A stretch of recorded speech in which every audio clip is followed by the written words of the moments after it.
My mother abandoned me for 10 years, but when I turned 18 and inherited $400K, she came back with her new husband begging to reconnect. So, I recorded them confessing their scheme and exposed them in front of my lawyer. I'm 19 years old, studying engineering at a decent university, and the truth is I need to tell this story because what happened like 2 years ago still has me processing a lot of things about what family really means. I guess I should start at the beginning. Although the beginning is kind of confusing because I was really young when everything started going to hell. My dad died when I was a baby. Like I was only a few months old, so obviously I don't have any memories of him. What I do know, because they told me later, is that he worked in finance or something like that and left quite a bit of money saved for me in a trust fund or whatever it's called. You know, one of those things you can't touch until you reach a certain age. My mom was in charge of all that, obviously, and during the first few years I guess things were more or less okay. I mean, she took care of me, and we lived in a normal house, and I was a little kid who didn't understand much of anything. But when I was like 6 years old, almost 7, things changed. My mom started acting weird, like she was distracted all the time and talked on the phone a lot, and one day she told me she had to take a business trip. I remember that day perfectly because she took me to my Uncle Charles's house, who was my dad's brother, and she told me I'd be there just a few days, maybe a week. I remember she kissed me on the forehead and said, "I love you, Tyler. Behave with your uncle." And I was standing there with my backpack thinking, well, okay, a week isn't that long. But 1 week turned into 2, and then into a month, and then basically into never again. My mom just disappeared. I mean, she stopped answering calls, stopped sending letters, nothing. Uncle Charles at first tried calling her and sending messages saying, "Hey, your son needs you. When are you coming back?" But eventually even he gave up.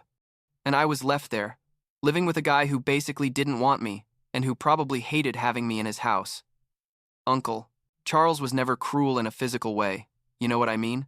He never hit me or anything like that, but he definitely didn't want me there. Over time, he got more and more bitter. Like he made comments all the time about how expensive it was to support me, about how I was a burden, about how my mom had abandoned him with a kid who wasn't his responsibility. And look, I understand the situation wasn't ideal for him either, but I was a child, you know? A child who had just lost his only parental figure and who didn't understand why his mom had just left and never came back. The years that followed were pretty ugly, honestly.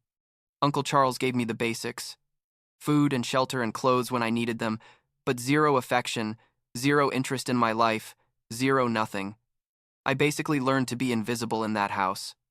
I'd wake up, get ready for school, come back, do my homework in my room, eat dinner in silence, and go to sleep. End of cycle, every day the same. On weekends I tried dissimulation, go out as much as possible or stay locked in my room because being in common areas meant hearing passive-aggressive comments about how annoying my presence was. School became my escape, I guess. I focused a lot on my studies because it was the only thing I could really control in my life, and besides, if I got good grades, it meant I could spend more time in the library or in extracurricular activities and less time in that horrible house. By the time I got to high school, I was one of the best students in my grade, not because I was a genius or anything, but because I literally had nothing better to do than study.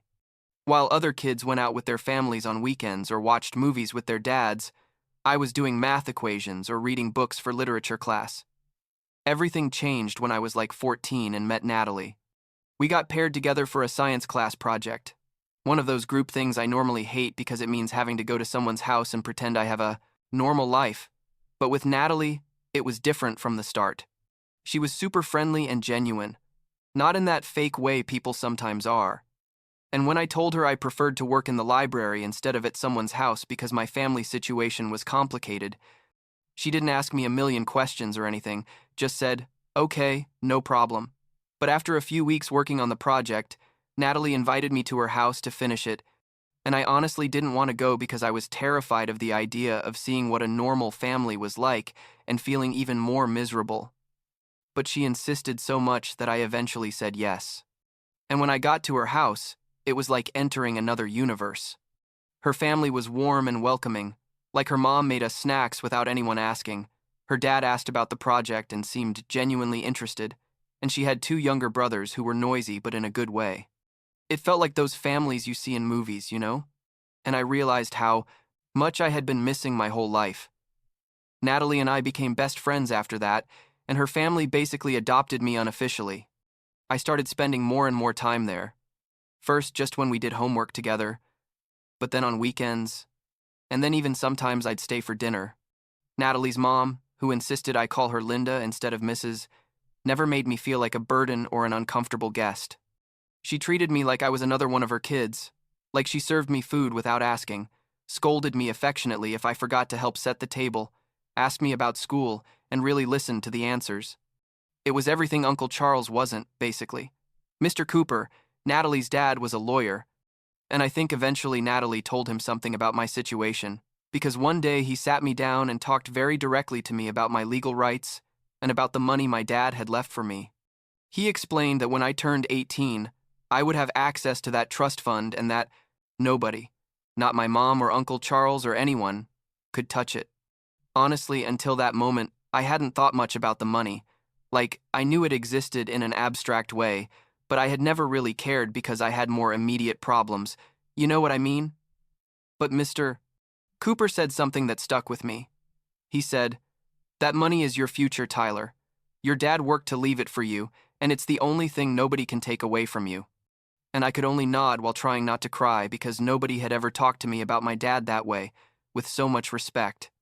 The next few years were probably the best of my life up to that point, which sounds sad considering I still lived with Uncle Charles and my basic situation hadn't changed. But having Natalie and her family gave me something like hope, I guess. I knew I just had to hold on a little longer, graduate from high school, turn 18, access my inheritance, and I could finally be independent and never again have to depend on someone who clearly hated me.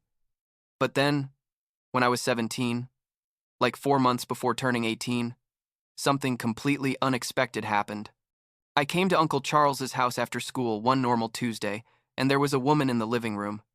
It took me a few seconds to process it because I didn't recognize her immediately. 10 years had passed and I was basically a baby when she left.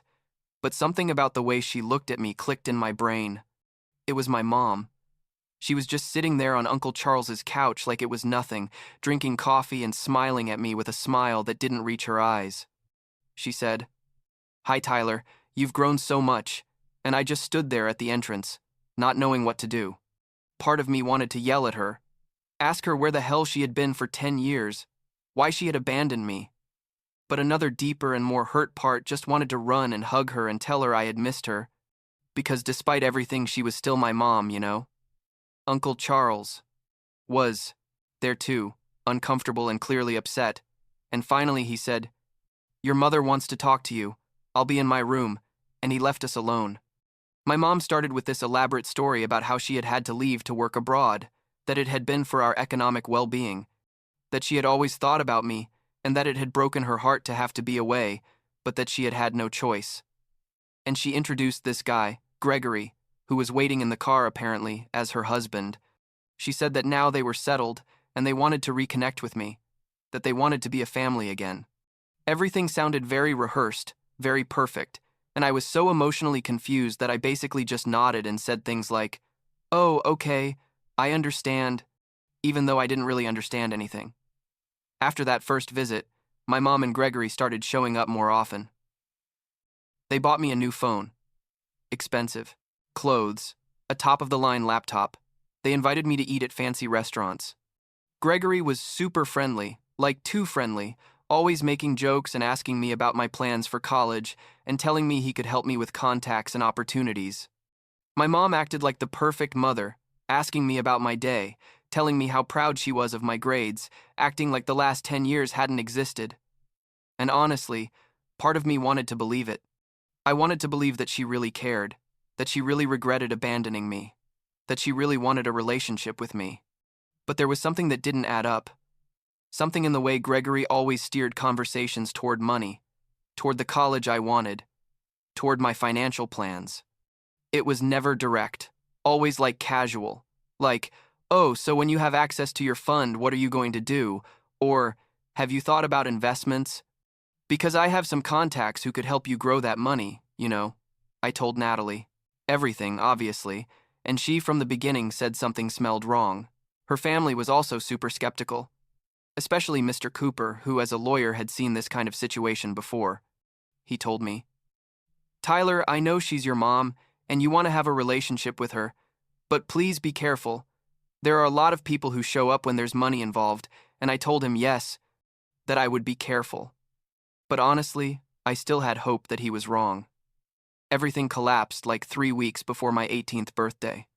I had gone to visit my mom and Gregory at their apartment, which was pretty luxurious considering she supposedly had been working abroad all this time to save money. But anyway, I didn't say anything. We were having dinner, and I went to the bathroom. But when I came out, I heard them talking in the living room, and something about the tone of their voice made me stop in the hallway instead of going back directly. Gregory was saying, "Only 3 weeks left.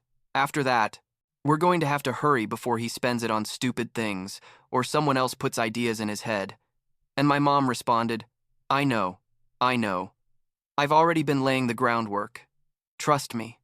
Gregory said something about percentages and about how with half they would have enough to pay their debts and still have plenty left over. And my mom laughed and said, "More than enough. I just have to convince him it's what's best for him. That we're family, and family helps each other." I stood frozen in that hallway, feeling like someone had thrown a bucket of ice water on me. All this time, all the visits, all the gifts, all the family reconciliation bullshit had been an act. They didn't care about me. They cared about my dad's money. And the worst part is, I had wanted to believe them so badly that I almost fell for their trap, almost let them manipulate me because I was so desperate to have a mother who cared about me. I didn't go back to the living room that night. I escaped from the apartment when I heard they had gone to the kitchen and literally ran to Natalie's house. I arrived crying and could barely speak, and Natalie's family hugged me and let me stay there that night. And Mr. Cooper told me we were going to fix this, that he wasn't going to let them scam me. During the next 2 weeks, I basically played along with my mom and Gregory's game. I kept seeing them, kept accepting their invitations, but now I was recording our conversations with my phone. Mr. Cooper had told me it wasn't 100% legal depending on the state, but that we needed evidence, and that anyway we weren't going to use the recordings in court but just to confront them. Gregory got more and more anxious as my birthday approached, and finally, like 5 days before the exact day, he pulled me aside after a dinner and told me very directly, "Tyler, I need you to trust me. Your mom and I have been going through difficult financial times, and it would be incredible if you could help us when you have access to your money, just a loan. Let's say 40%, and obviously we'd pay you back with interest." I told him I'd think about it, and he got super insistent, saying that family helps each other, and that after all my mom had raised me for years, like expert-level emotional manipulation. I recorded that whole conversation, of course, with him directly admitting they wanted me to give them almost half of my inheritance.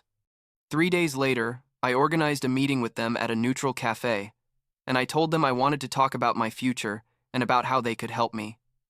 And they got super happy, thinking I had taken the bait. They arrived, smiling, and Gregory started with his prepared speech about investment opportunities and about how we could be partners. But then Mr. Cooper walked into the cafe, sat down with us, and the atmosphere changed immediately.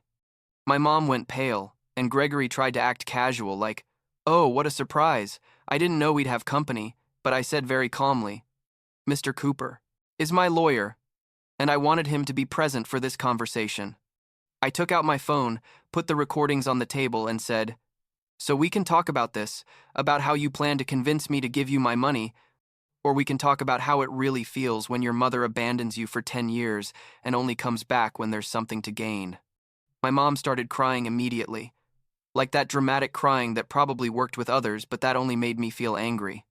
Gregory tried to say I was misinterpreting things, that they really loved me, and that the money was secondary. But Mr.